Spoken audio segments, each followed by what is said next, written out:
Bienvenidos a La Ventana. Soy Rafael Tirado Rivera y este es mi podcast. Trataremos de darle sentido a las noticias de la semana, hablaremos con datos y miraremos a Puerto Rico y el mundo desde una ventana diferente.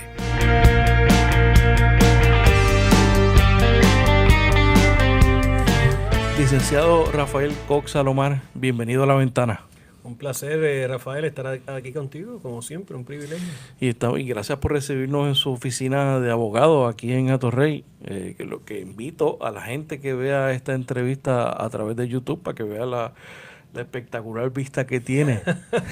Así es, como tú sabes, yo me desempeño como abogado en Puerto Rico. También soy profesor de Derecho en Washington, D.C., así que me paso entre Puerto Rico y Washington. Atiendo asuntos aquí de asuntos corporativos, asuntos comerciales, y entonces dicto cátedra de Derecho Constitucional en la Facultad de Derecho de la Universidad del Distrito de Columbia, en Washington, D.C. ¿Desde cuándo está la oficina? Pues fíjate, esta oficina es algo relativamente nuevo. La establecí hace menos de un año. Es una oficina en donde me da la posibilidad de atender los asuntos que se me refieren y tener una presencia física en Puerto Rico, porque hay mucha gente que piensa, está enseñando en Washington, pues se fue, se perdió, ya no tiene nada que ver, se desvinculó totalmente, y es todo lo contrario, ¿no? Esa vinculación que tengo con Puerto Rico se refleja no solamente a través de las columnas que escribo en los periódicos del país, sino también, y las entrevistas que doy, sino también a través de mi quehacer profesional. Qué bueno. Licenciado, yo creo que si nosotros hacemos un grupo focal, cogemos un grupo de personas, probablemente una de las cualidades que van a surgir sobre su persona es que es un intelectual. Cómo este hombre intelectual, este hombre, un autor, hombre de letras, estudioso del derecho, se interesa y entra al mundo de la política. Bueno, de más está decir que en mi familia nunca hubo político y tampoco hubo... Esa es una pregunta que yo siempre le hago a mis invitados, porque obviamente por mi caso particular, ¿no? Tú vienes del opuesto, ¿no? De las antípodas, ¿no? Del otro extremo. Correcto. Obviamente yo reconozco muchísimo la trayectoria política y profesional de tu padre, Siglo Tirado, que a quien yo ya conocía de niño a través de lo que se me hablaba de él en mi familia. Mis tías eran miembros del magisterio. Mi tía mayor, Miriam, fue maestra muchos años en Santa Isabel. Mi abuelo, que fue el principal de la Escuela Pública de Santa Isabel por décadas, Pedro M. Alomar.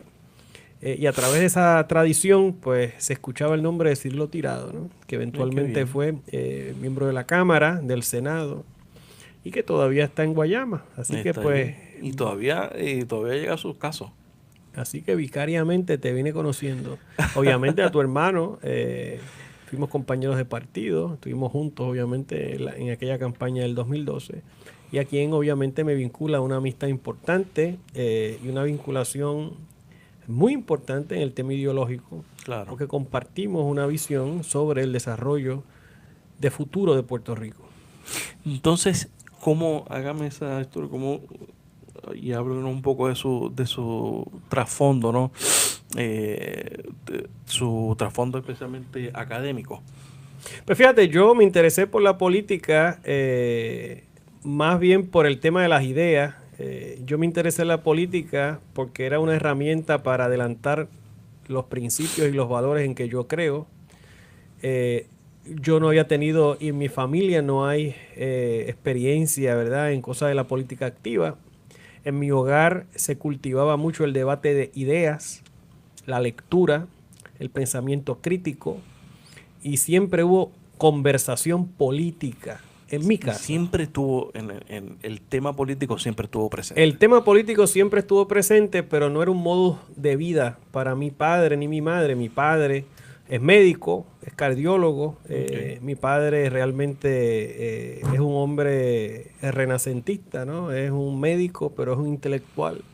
Y a través de las curiosidades intelectuales de mi padre, pues yo advine a los libros, a las ideas, a la formación de una conciencia política pero de ahí a ser político es un largo trecho. Eso Claro. vino más adelante, eso vino después.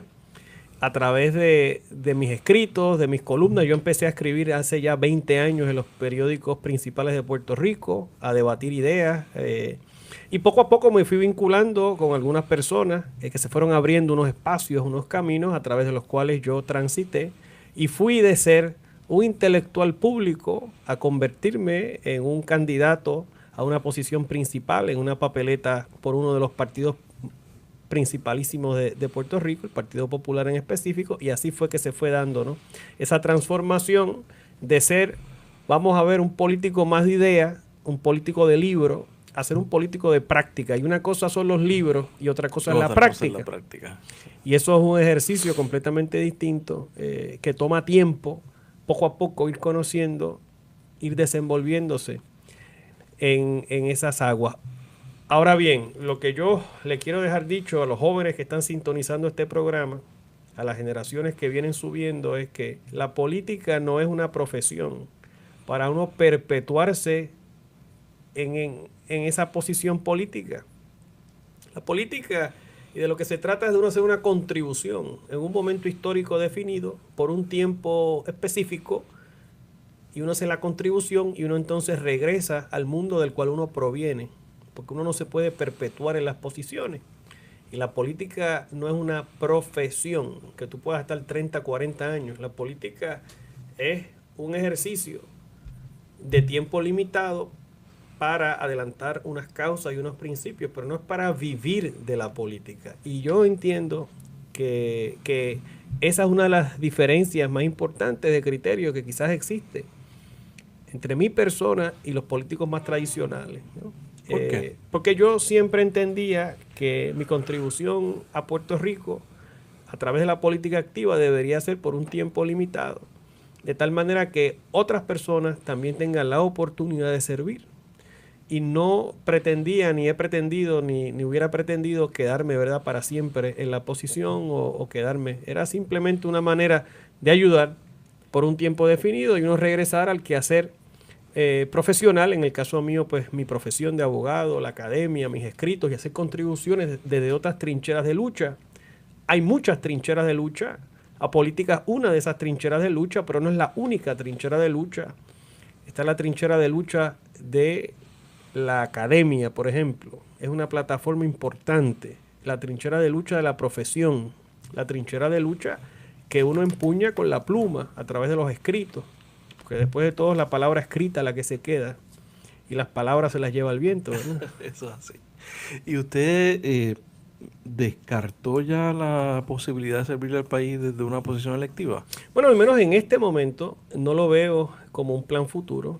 Obviamente el hombre propone y Dios dispone. Yo soy un hombre joven, cuento gracias a Dios con salud, y mientras yo esté vivo, pues haré lo que sea para defender las ideas en que creo. Si en un futuro la alternativa vital para defender esas ideas es a través nuevamente del ruedo político, pues lo consideraré en su momento. Pero por lo pronto, ahora mismo, mientras estamos grabando esta entrevista, y por el futuro inmediatamente previsible, no veo entre mis planes inmediatos una aspiración política. Porque ese mismo grupo focal de que hicimos referencia al principio, probablemente uno le pregunta, oye, ¿quién puede correr para X posición, para el Senado, para la Cámara, por acumulación, para algún otro puesto? Y entonces el nombre de Rafael Cox Salomar siempre es uno que está ahí, que la gente le gustaría verlo. Yo se lo agradezco muchísimo. Obviamente, cuando uno ha aspirado a una posición, uno se queda con el deseo de servir. Obviamente, cuando uno aspira, como yo aspiré, a la segunda posición principal, comisionado residente, y uno le da el corazón, uno le da la entrega que se le da a un esfuerzo tan titánico como ese, en unas circunstancias sumamente adversas, pues uno, después de todo ese esfuerzo, después de toda esa gente que te ayudó, que te apoyó, que te respaldó, de ese pueblo extraordinario que te llegó a conocer, pues uno se queda, ¿verdad?, con el deseo de haber servido, ¿verdad?, de haber podido contribuir desde esa posición a adelantar las causas de Puerto Rico, particularmente en una coyuntura tan difícil como la que vive Puerto Rico en este momento. Así que le agradezco muchísimo a aquellos que piensan así. Es natural que yo me sienta atraído, ¿verdad?, a la idea. Y obviamente no se descarta nada, ¿verdad?, de cara al futuro, pero en lo que es en lo inmediato, en el ahora, en el presente, lo que En es agosto del previsible, 2018. no está en el plan en este momento. ¿Con qué te quedas de tu campaña y de ese proceso que aspiraste? Yo creo que y de hecho lo he pensado en repetidas ocasiones y hecho recientemente, de hecho lo estuve pensando y lo estuve sintiendo más que pensando, y es que es un privilegio extraordinario el que yo tuve de conocer todos los rincones de Puerto Rico desde otra perspectiva. Yo tuve el privilegio de caminar todos los pueblos de la isla. Yo tuve el privilegio de contar con gente que me respaldó en los 78 municipios del país. Yo tuve el privilegio de prevalecer en 5 de los 8 distritos senatoriales de Puerto Rico, incluyendo el distrito de San Juan. Yo tuve el privilegio de obtener sobre 900,000 votos en la elección del 2012. Y eso realmente me llena de satisfacción, me llena de orgullo. Fue una candidatura en poco tiempo, en donde el factor reconocimiento aún no estaba ahí. Mucha gente no sabía quién yo era. Y en ese proceso uno va dándose a conocer, va madurando, vas planteando tus ideas, tus propuestas, vas conociendo una cara distinta del país y una cara distinta de la política, y te vas curtiendo, te vas fortaleciendo y vas aprendiendo y vas madurando. Yo creo que esa es la ganancia fundamental de aquel proceso del año 2012, ¿no? Una ganancia en términos de experiencia, en términos de profundidad, en términos de madurez. Porque una cosa es cuando tú llegas y nunca has estado, que tienes todas las ideas de los libros y todas las ideas abstractas, las teorías. Y de lo que habías visto anteriormente. De lo que habías visto en otros países, en otros lugares, pero que no has aterrizado al escenario. Y aterrizar en el escenario tan complicado de Puerto Rico y poder comprender la magnitud de nuestros desafíos, me parece a mí que es una de las ganancias más importantes que yo obtuve de la jornada del 2012. Licenciado, me gustaría que usted hiciera un breve repaso antes de entrar en el tema de del que vamos a hablar. Yo creo que hay mucho de que hablar sobre el estado actual de las relaciones entre Puerto Rico y los Estados Unidos. Un poco sobre su vida académica, dónde usted estudió, dónde se forjó, dónde se desarrolló, para que muchas veces, y además los estudios que usted ha hecho sobre el tema de Puerto Rico y de otras jurisdicciones también.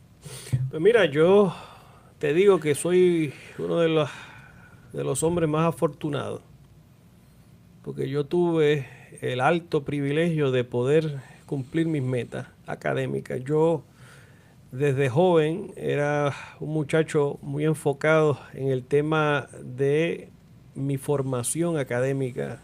Claro, no había mucho tiempo para jugar baloncesto, pelota. Eso es y lo lamento. Fíjate, mi hijo que tiene 6 años, que nació durante la campaña, que muchos de ustedes que están sintonizando este programa a lo mejor se recordarán que mi hijo nació durante la campaña aquella del 2012. Mi hijo tiene 6 años, está en primer grado. Oye, es un monstruo de esto del soccer, le encanta el soccer. De verdad, qué bueno. Oye, y con esto del mundial se ha vuelto loco y se pasa todos los días jugando y dándole la bola. Y yo digo, caramba, me hubiera gustado haber sido así. Yo no era tanto de darle la bola, yo era más del tema de... Yo estaba muy pendiente a otras cosas en ese momento, geografía y los mapas y demás. Así que yo me enfoqué mucho en eso. Yo tracé mi propio destino. En mi familia era más de la ciencia. Como te dije, mi papá es médico, mi mamá es enfermera. Mi tío es químico orgánico. Así que estábamos más enfocados en la ciencia. Yo rompí con eso. Mi hermano es médico también.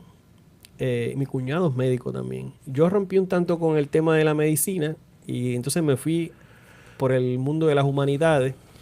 Yo tuve el privilegio de ir aquí al Colegio San Ignacio de Loyola, el colegio jesuita, en donde me expuse por primera vez a temas tan interesantes como la autodisciplina y el pensamiento crítico, la lectura.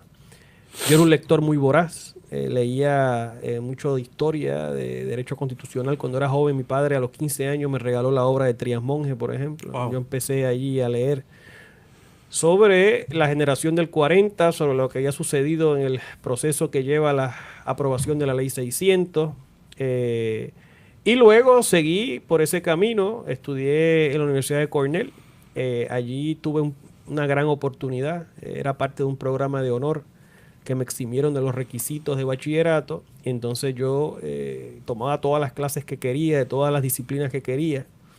Y estando en Cornell, finalizando Cornell, recibí una beca del gobierno británico que me financiaron el doctorado en su totalidad, un doctorado en historia que yo hice en la Universidad de Oxford, en Inglaterra. Estuve casi 5 años viviendo en Inglaterra. Esta era la época de Tony Blair y el nuevo laborismo en la tercera vía y Anthony Giddens. Exacto. Y aquel movimiento interesante. Fascinante. De una visión mucho más moderna de la izquierda democrática, de la socialdemocracia. Qué triste la caída. Y el desenlace, sí, sumamente lamentable, ¿no? Y de hecho un país que atraviesa una coyuntura sumamente difícil que uno jamás hubiera esperado que David Cameron y el liderato conservador le hubiera abierto las puertas a un referendo que luego desemboca en la salida de la Unión Europea, con todas las consecuencias negativas que tiene eso para Inglaterra desde el punto de vista comercial, político y de sus relaciones internas con Escocia e Irlanda del Norte. Que se lo están replanteando ahora mismo la gente. Así es.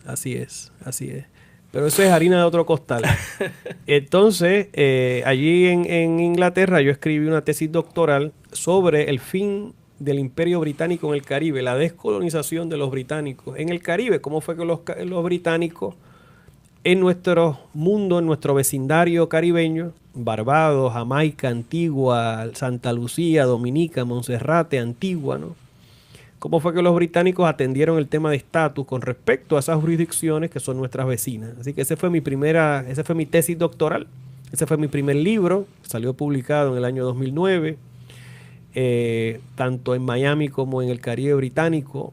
En Inglaterra lo publicó Ian Randell Publishers, que es una casa que se especializa en temas del Caribe, y lo prologó el rector de la Universidad de las Indias Occidentales, del University de West Indies.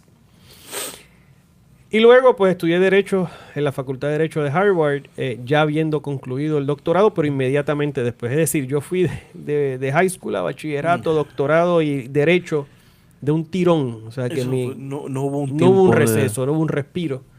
Así que ya a los 29 años ya había terminado esa jornada académica, revalidé y me quedé en Estados Unidos, en Washington, trabajando como abogado en varios bufetes privados, atendiendo temas de arbitraje internacional, temas de derecho internacional, representando estados soberanos en disputas sobre inversión ante el Banco Mundial. Ese fue el fuerte de mi práctica, ¿verdad? De mi experiencia como abogado privado. Andando el tiempo, yo regreso a Puerto Rico porque quería servir a través de la política. Asumo la candidatura de comisionado residente y luego de la elección, pues entonces asumo una posición de profesor de Derecho en Washington y al mismo tiempo desarrollo conferencias y consultorías y representaciones de clientes ya en el mundo privado, en el mundo de la abogacía. Así que eso a grandes rasgos ha sido, ¿verdad?, mi trayectoria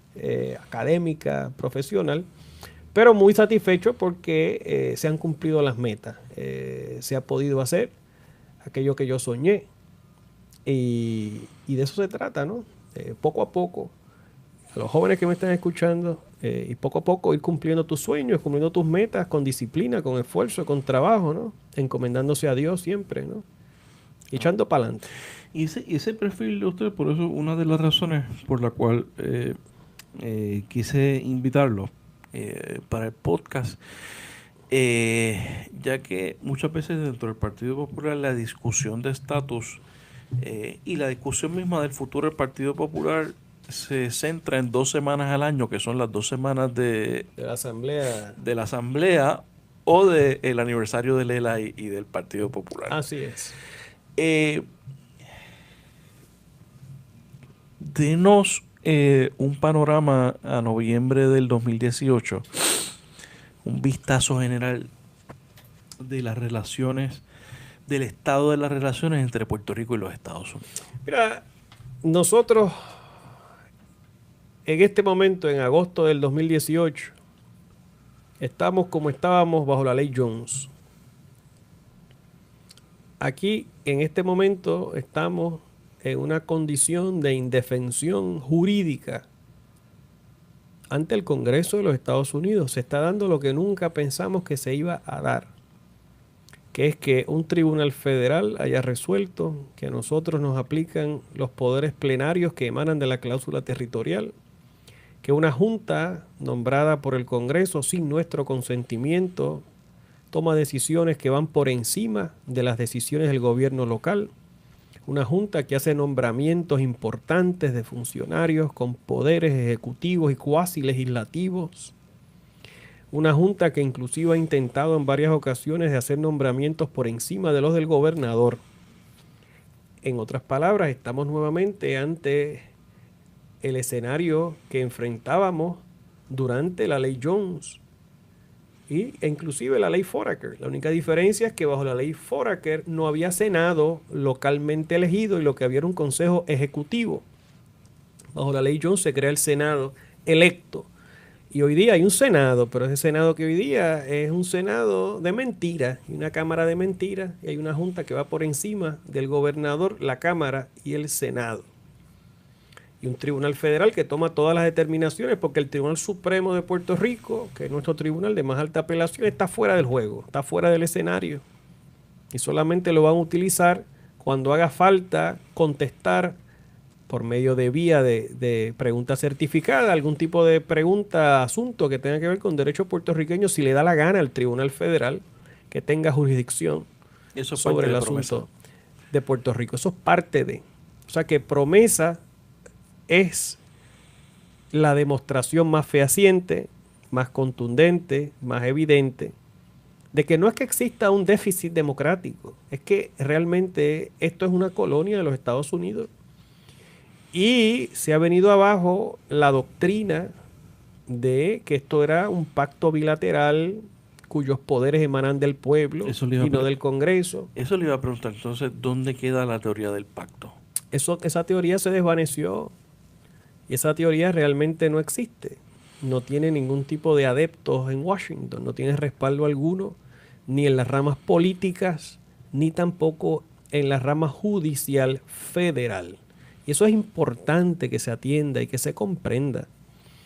La teoría del pacto, que surge a raíz de la aprobación de la Ley 600, que comienza a tener vigencia en función de la frase preposicional "in the nature of a compact", que aparece en la ley 600 y que luego la resolución conjunta 447 reproduce sin "in the nature of", lo pone "of the compact". Esa teoría coge vuelo jurídico cuando se resolvió el caso Mora Mejía en el circuito de Boston para allá para el 53 y con la eliminación de Puerto Rico de la lista de colonias de Naciones Unidas.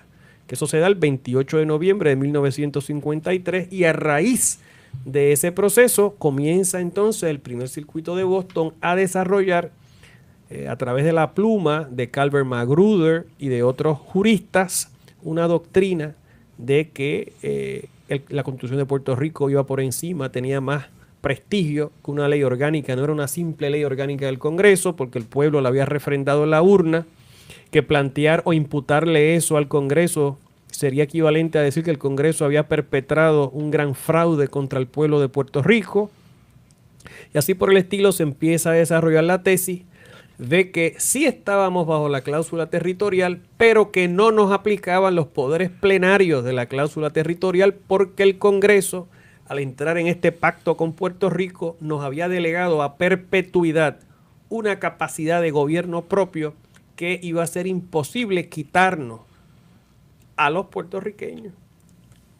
y que no podía haber cambios sustanciales a esa relación sin el consentimiento de los puertorriqueños. Esa era la tesis, esa era la doctrina. Recuérdate que después de todo la ley 600, a través de la cual el Congreso autoriza que los puertorriqueños redactemos nuestra propia constitución, fue una ley que requirió el respaldo del pueblo de Puerto Rico en la urna. El pueblo votó, hubo un referendo, sí o no, y el sí ganó abrumadoramente.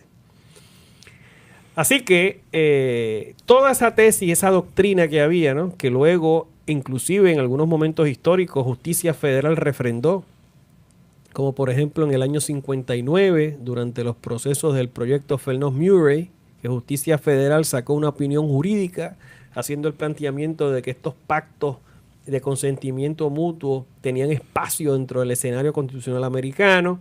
En el 63, bajo la administración Kennedy Johnson, nuevamente hubo cierto respaldo tácito a esa tesis. Inclusive en el 75, el Departamento de Justicia de Jerry Ford, del presidente Ford, le dio cierto respaldo con algunos matices a esa posibilidad. Pero a partir de la década del 90, a partir específicamente del proyecto Johnston-McClure, del 89 al 90, a partir inicialmente de unos planteamientos que hacía el entonces secretario de Justicia Richard Thornburg, y que luego poco a poco se fueron recogiendo los informes de la Casa Blanca de Clinton, de Bush, de Obama, y luego a través de lo que sucedió con Sánchez Valle y estas decisiones más recientes de la jueza Taylor Swain, lo que te das cuenta es que el escenario ha cambiado dramáticamente. Que no existe un ambiente en Washington en este momento ni para un respaldo a la estadidad, ni tampoco para respaldar una relación que esté cimentada en un pacto bilateral de consentimiento mutuo entre Puerto Rico y los Estados Unidos. ¿Y ese cambio es un cambio circunstancial o es uno coyuntural? Yo creo que es un cambio fundamental, que es un cambio que de alguna manera refleja una realidad geopolítica. Fíjate que el derecho es reaccionario. El derecho siempre refleja de forma tardía los cambios políticos que se suscitan. El derecho nunca va a ser revolucionario, en otras palabras. Desde el punto de vista geopolítico, luego del fin de la Guerra Fría y la desmilitarización de Puerto Rico, la salida de la Marina y el cambio de paradigma con la tecnología y las nuevas formas de hacer la guerra. Antes de entrar a eso, que ese cambio no se da en el vacío, ni porque un día Estados Unidos se levantó y dijo que no iba a bombardear a Vieques o que iban a dejarnos las tierras, es porque el panorama estratégico a nivel geopolítico mundial se movió hacia Oriente. No, y además de eso, la manera de hacer guerra. O sea, yo te puedo mandar ahora un drone de esto. Mira lo que pasó con Maduro en Venezuela. Claro. Y atender el asunto, o como ha hecho Estados Unidos en Siria, sin tener que desplegar una flota de la Marina y ni tener que tener una base en el Caribe. Claro, que la última vez que se utilizó el tipo de combate que se practicaba allí fue en Normandía. Imagínate tú, hace ya 70 y tantos años. Claro que son unos cambios de la realidad geopolítica. Ese cambio geopolítico, fin de la Guerra Fría, cambios en política con respecto a la América Latina, porque fíjate que la negociación que desemboca en NAFTA, que es el Tratado de Libre Comercio entre México, Canadá y Estados Unidos, eso coincide con el derribo del muro de Berlín y coincide con las conversaciones que había en ese momento del estatus de Puerto Rico del 89 al 91.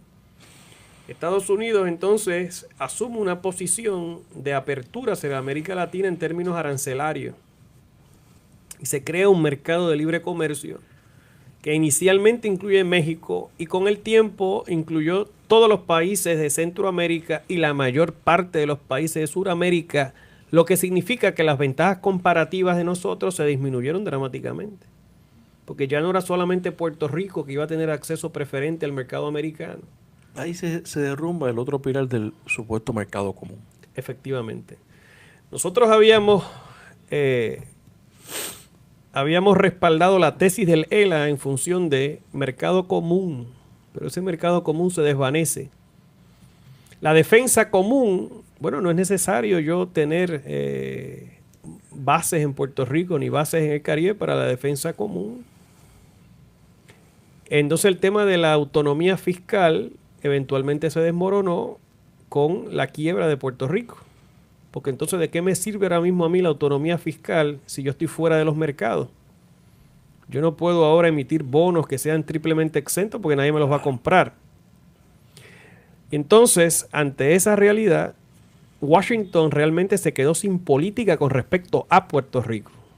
No solamente es que nosotros los puertorriqueños no hemos tenido la visión de articular nuestra propia política con respecto a cómo echar para adelante, pero Washington se ha quedado también sin política sobre Puerto Rico y nosotros no le hemos suplido una política a Washington con respecto a Puerto Rico. Ese es el problema, ese es el desafío.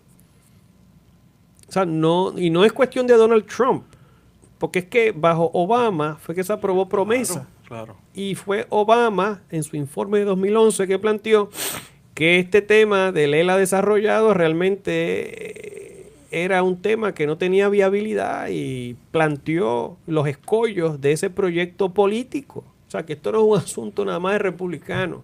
Esto es un asunto a nivel de lo que es el establishment en Washington.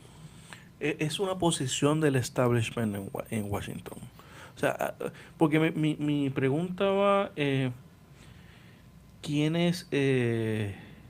atiende los asuntos de Puerto Rico? Ahora mismo la Comisión de Asuntos Insulares en la Cámara. Ahora mismo el escenario es el siguiente. No hay liderato en la Casa Blanca con respecto a Puerto Rico, ni tampoco con respecto a la América Latina. Porque el Task Force no se renovó. No existe un Task Force en Casa Blanca. El presidente Trump no tiene interés en la América Latina. A Puerto Rico se le ve como una especie de híbrido. Obviamente es un territorio, ¿verdad? Con todo lo que eso significa. Pero también se le ve dentro del escenario de la América Latina y el Caribe.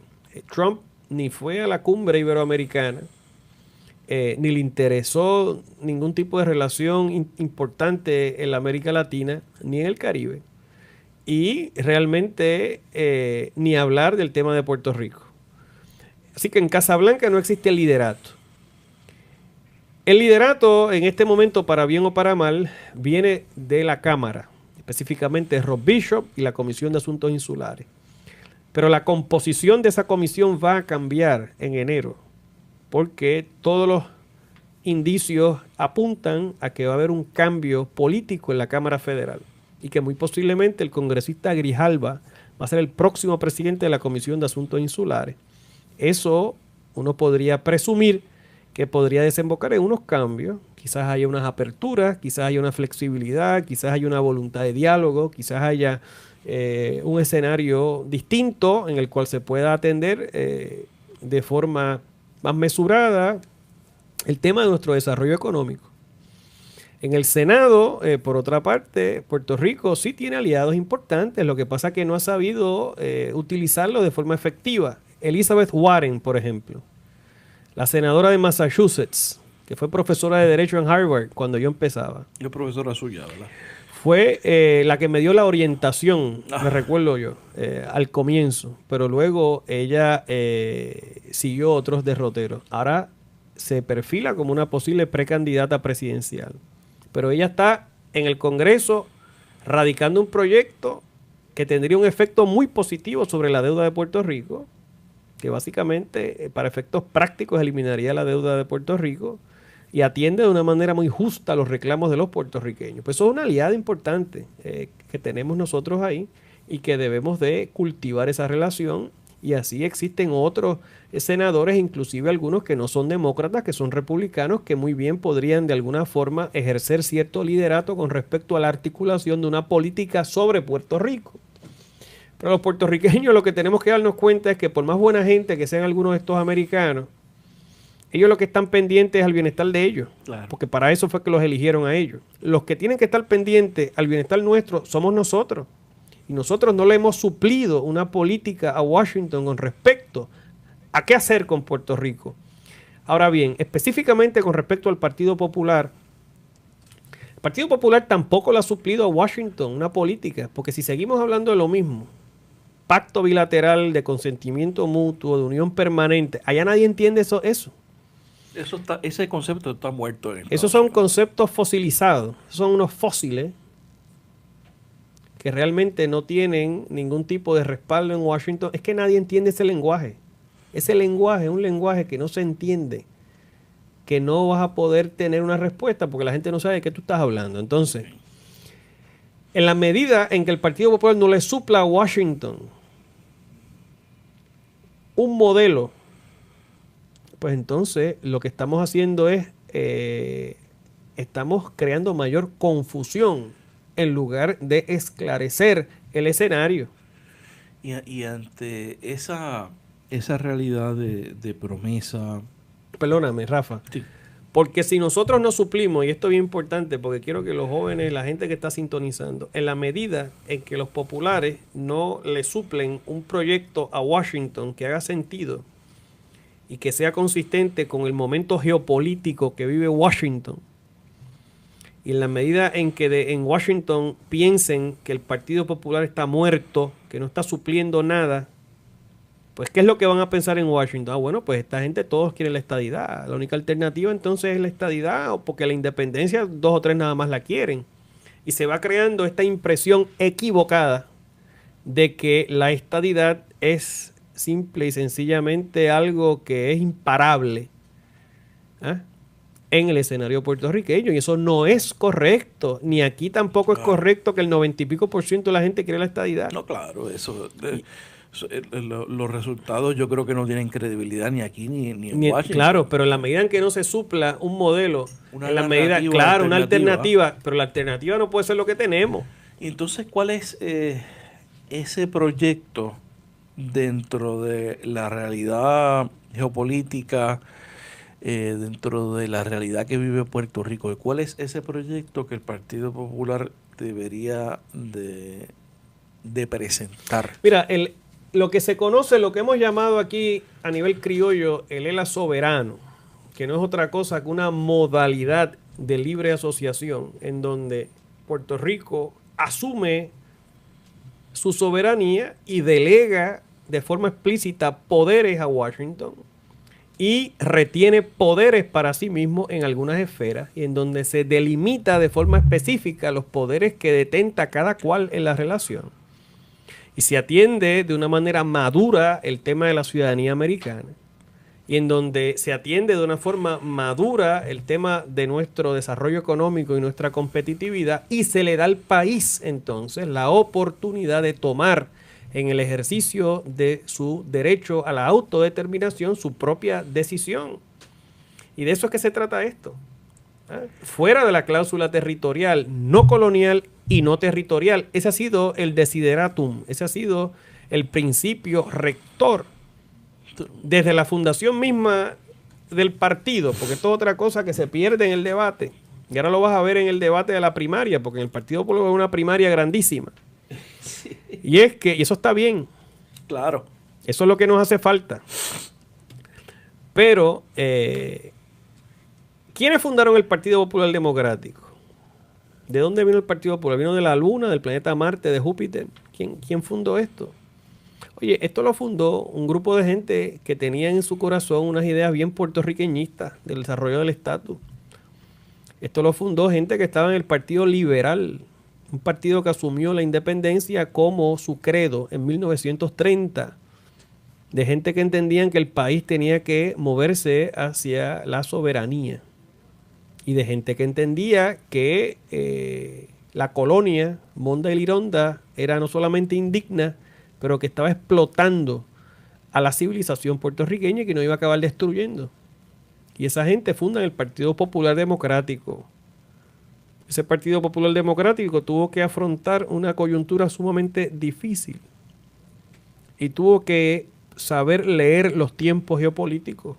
Se dio cuenta de que el momento geopolítico de la Segunda Guerra habría la oportunidad de timonear hacia una delegación de poderes importantes para los puertorriqueños.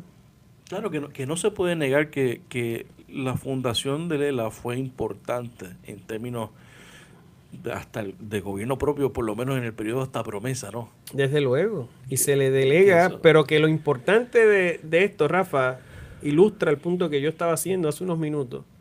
La generación del 40 le suplió de alguna manera un proyecto. El proyecto.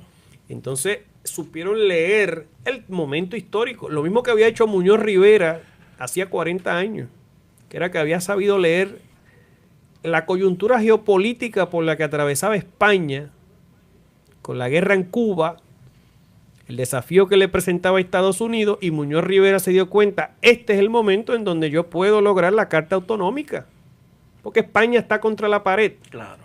Y en ese sentido, ese es el escenario, es la lectura que hizo Muñoz Rivera. Luego Muñoz Marín hizo su propia lectura, con sus luces y sus sombras. Estaremos de acuerdo, estaremos en desacuerdo, pero adelantó la agenda del país en su momento, con sus luces y sus sombras. Ahora bien, nosotros estamos haciendo una lectura adecuada del escenario geopolítico que nos ha tocado vivir. Yo creo que la contestación es que no. Estamos pendientes a los chavos de FEMA, yo entiendo. Los chavos de FEMA son importantes. Y los puertorriqueños son ciudadanos americanos y tienen derecho a una vida digna. Pero nosotros tenemos que pensar más allá de lo inmediato. Y es de aquí a 100, 200, 300 años. ¿Qué queremos que haya aquí en este 100 por 35? Estar, claro. De aquí a 300 años, ¿qué es lo que queremos? Que nos sigan ninguneando, que nos sigan dominando, que nos sigan diciendo lo que tenemos que hacer, que se destruya nuestra civilización, nuestra cultura, nuestro idioma, nuestras señas de identidad, o queremos aquí nosotros ser un pueblo adulto con los pantalones largos dispuestos a tomar determinaciones puertorriqueñas para atender los problemas puertorriqueños. ¿Eso lo atiende el voto presidencial? Para nada. El voto presidencial, plantear el voto presidencial en esta coyuntura es mentirle a los puertorriqueños. ¿Qué es lo que hace falta para que haya voto presidencial? Una enmienda a la Constitución. ¿Qué se requiere para una enmienda a la Constitución de Estados Unidos? 2/3 partes de Cámara y Senado y 3/4 partes de las legislaturas estatales, que es 37 legislaturas estatales de las 50 que existen. En 220 años, ¿cuántas enmiendas ha habido a la Constitución americana? 27. ¿Acaso es posible entonces plantear un voto presidencial a través de una enmienda a la Constitución americana? Más fácil es plantear la estadidad desde el punto de vista numérico y el punto de vista procesal. Así que en la medida que uno hace planteamientos que no se corresponden con la realidad, pues uno le añade capas adicionales de confusión a un ambiente que ya está cargado, ¿eh? Y que la gente lo sabe, porque es que la gente no es tonta. Yo creo que aquí una de las cosas que ha habido es que los puertorriqueños están más aguzados. Las redes sociales, la tecnología, el alfabetismo, los viajes, la interacción constante y continua que se da de gente de distintos puntos del país, hace que la gente esté mucho más informada. El acceso a las radios, los medios de comunicación y toda la tecnología, las redes sociales. Y cogerle tonto a la gente ya cada día es un poco más difícil. Y esos son planteamientos que se deben de hacer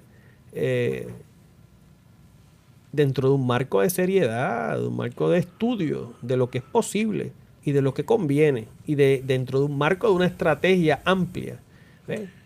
Para poder de alguna forma darle a los puertorriqueños las herramientas para su propia autodeterminación.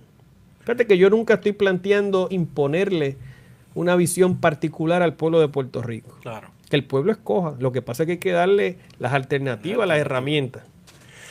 El tema, uno de los temas que se utiliza con mucha demagogia es el tema de la ciudadanía.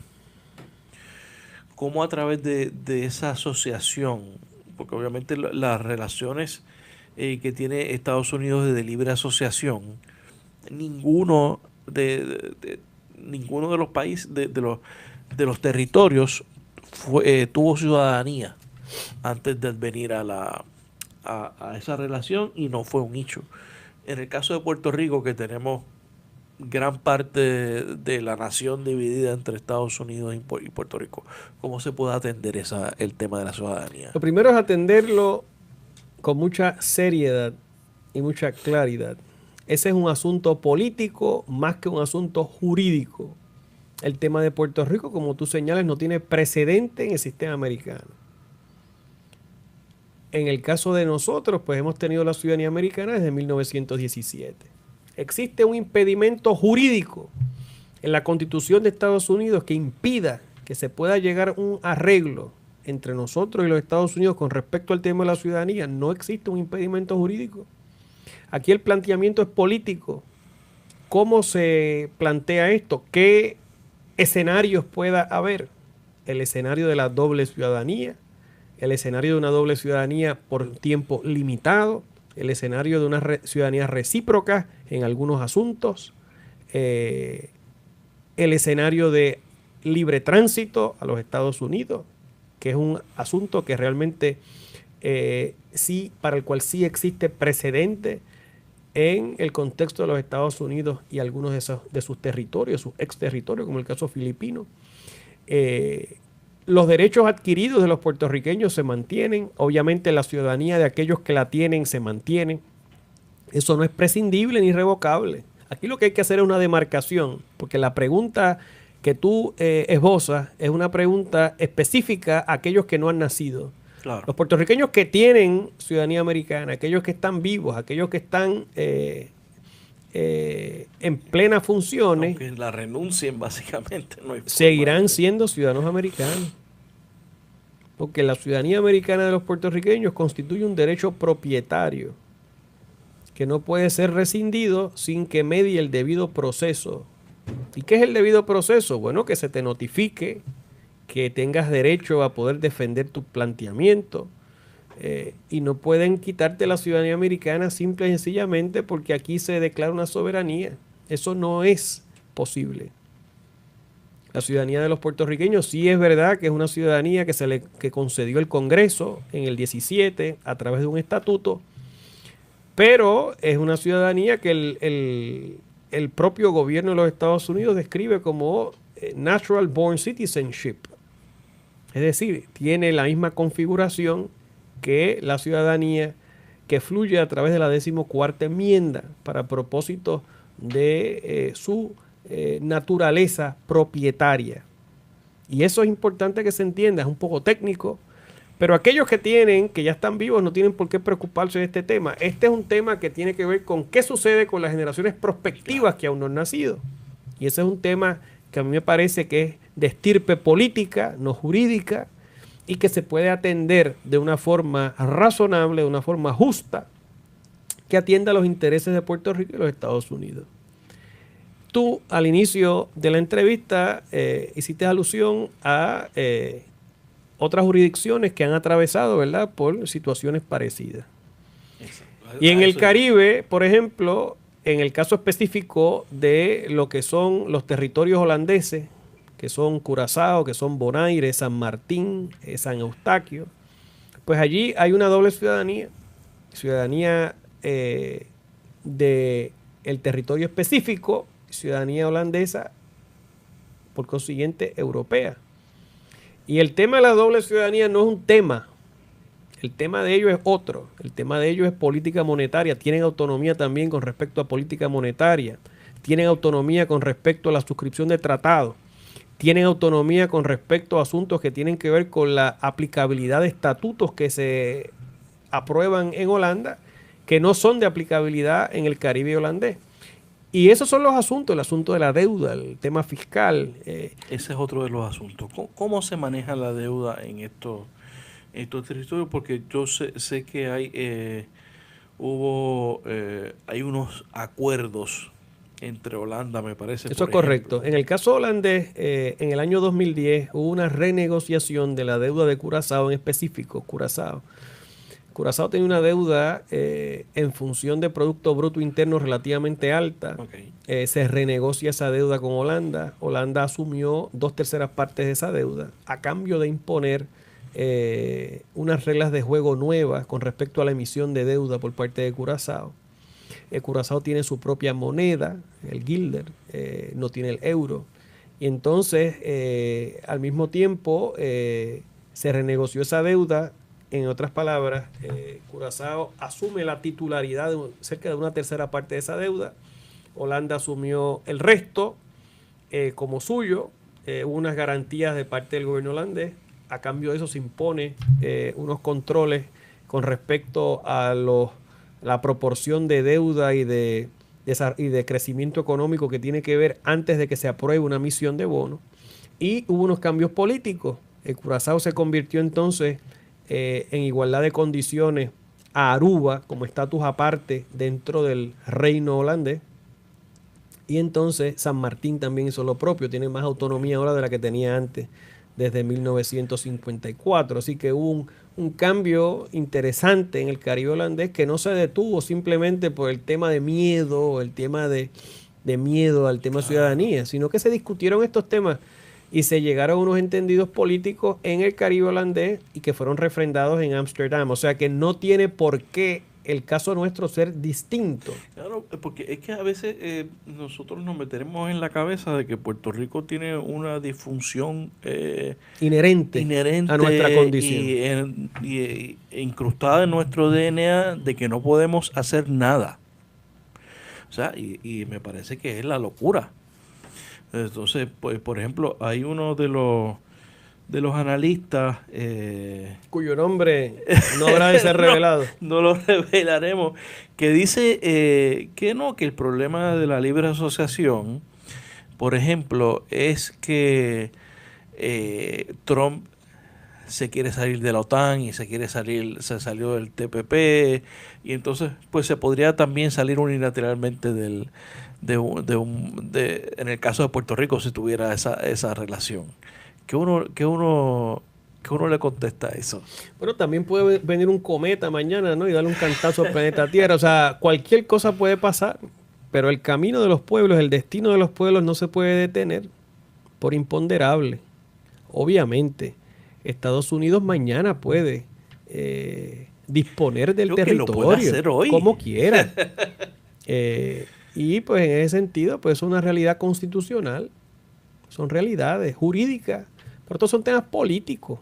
Entonces, hay una dimensión política que es la que hay que entender bien para tener, ¿verdad?, una postura mucho más razonable de estas cosas. Pero de que Estados Unidos hoy día puede disponer de este territorio, lo puede hacer. No hay que esperar llegar a la libre asociación o esperar llegar al territorio incorporado, que es hacia donde nos quiere conducir Jennifer, para que Estados Unidos disponga del territorio. Estados Unidos puede disponer del territorio ahora mismo si quisiera. La estadidad ha tomado tracción en los últimos años. Para nada. En Washington. Para nada. Y es una de las cosas más irónicas.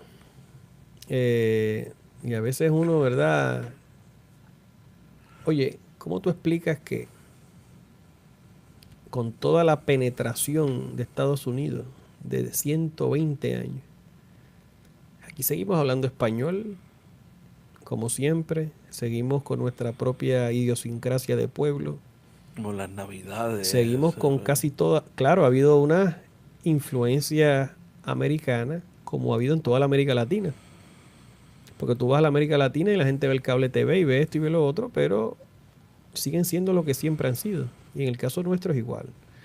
Y si tú haces un análisis, desde que Barbosa fundó el Partido Republicano en 1899 y las proclamas aquella de Barbosa y luego Martínez Nadal, Bolívar Pagán, el propio Santiago Iglesias Pantín, que fue comisionado socialista republicano durante los 30, y se radicaron proyectos en el Congreso para el tema de la estadidad.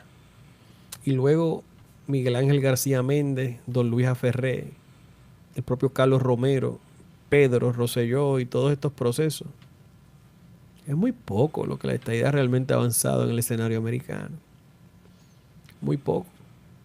Y se debe a muchos factores. ¿Cuáles son esos factores? Uno de los factores principales es que a nosotros se nos percibe como una nación distinta. Y se reconoce que sociológicamente constituimos una nación distinta a la americana, yo entiendo.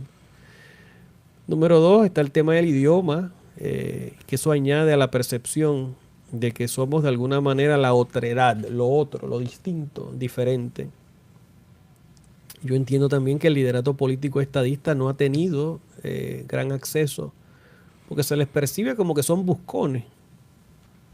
Como que ellos realmente no están buscando la estadidad porque quieran de alguna manera emular los principios de Hamilton o Jefferson, o porque sean conocedores de nada de eso.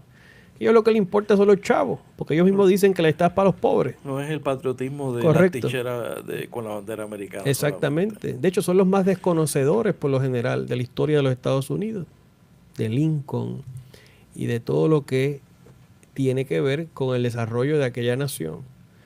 Y yo entiendo que no se han ganado el respeto de esas clases importantes, el establishment en Washington, además de que se percibe que sería un estado demócrata, con lo cual los republicanos realmente tendrían grandes problemas, ¿no? Y el tema de que está Washington DC en el camino, ¿Tú que crees lleva décadas pidiendo la estadidad, que ya paga impuestos federales, que vota por el presidente, que tiene 97% de su población respaldando esto. Claro, son 600,000 personas, Claro. nosotros somos casi 4. Y como quiera, ellos no han sacado ni una sola vista pública la gente de Washington con este tema, pero hay una percepción de que cómo le ves ir por encima a Washington con un estado hispano. Y ante la realidad de la división que Trump maneja de manera espectacular que hay en los Estados Unidos en términos raciales, en términos sociales, un estado de Puerto Rico choca con esa realidad, que hay un país dividido allá. No, y otro tema que hace imposible la estadidad es la quiebra de Puerto Rico. O sea, nunca ha habido en la historia de Estados Unidos un territorio quebrado en bancarrota que llegue a ser estado.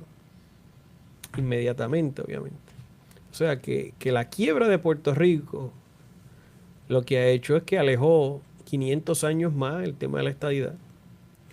Y los amigos y aliados progresistas o liberales que ven esto que pueden ver eso como un asunto de derechos civiles. Ese es un desafío importante. Que yo creo que serían los aliados naturales para buscar la soberanía. Y claro. Dos cosas. Primero, en la medida en que los soberanistas no le estamos supliendo ese proyecto a Washington, se abre el campo para que el liderato del PNP coja de incauto, por no decir bobo, a estos grupos progresistas liberales. Pero fíjate lo que pasó hace poco con el NAACP.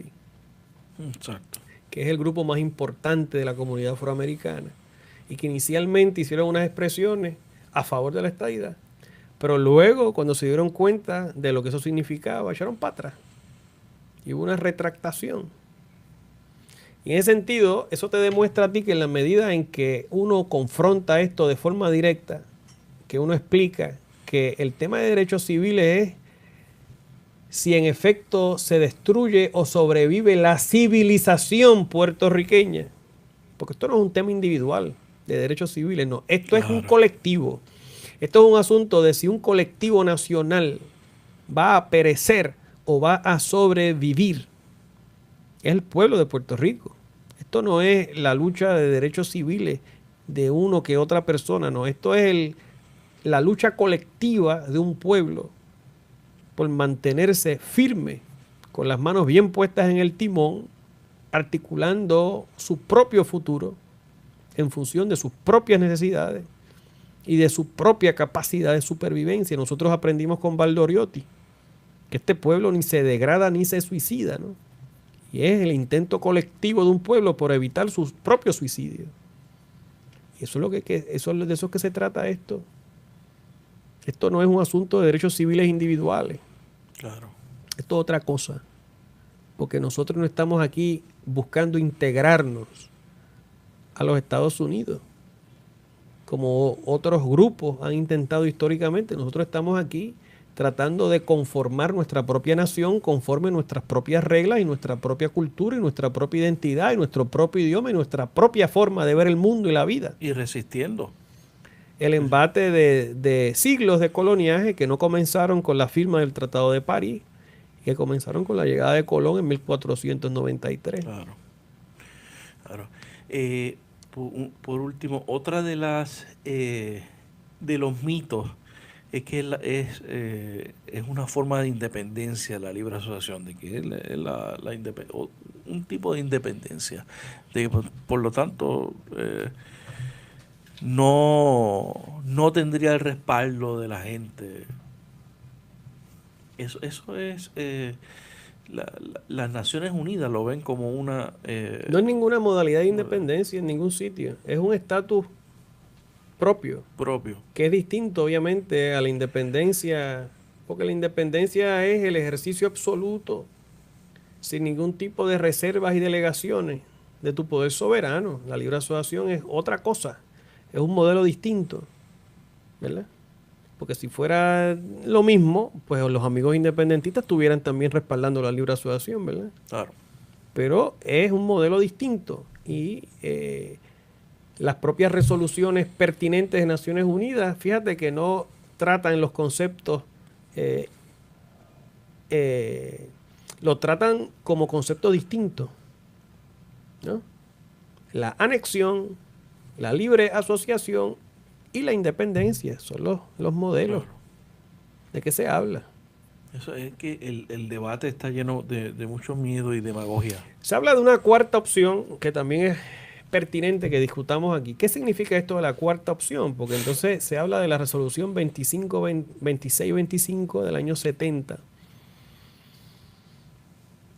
Para entonces de alguna manera decir que el ELA actual, por ahí cabe el ELA, que por ahí entra un CILAN, por ahí cabe el ELA y por ahí cabe esto. Lo que pasa es que hay que hacer esa lectura de la mano del derecho constitucional doméstico americano también.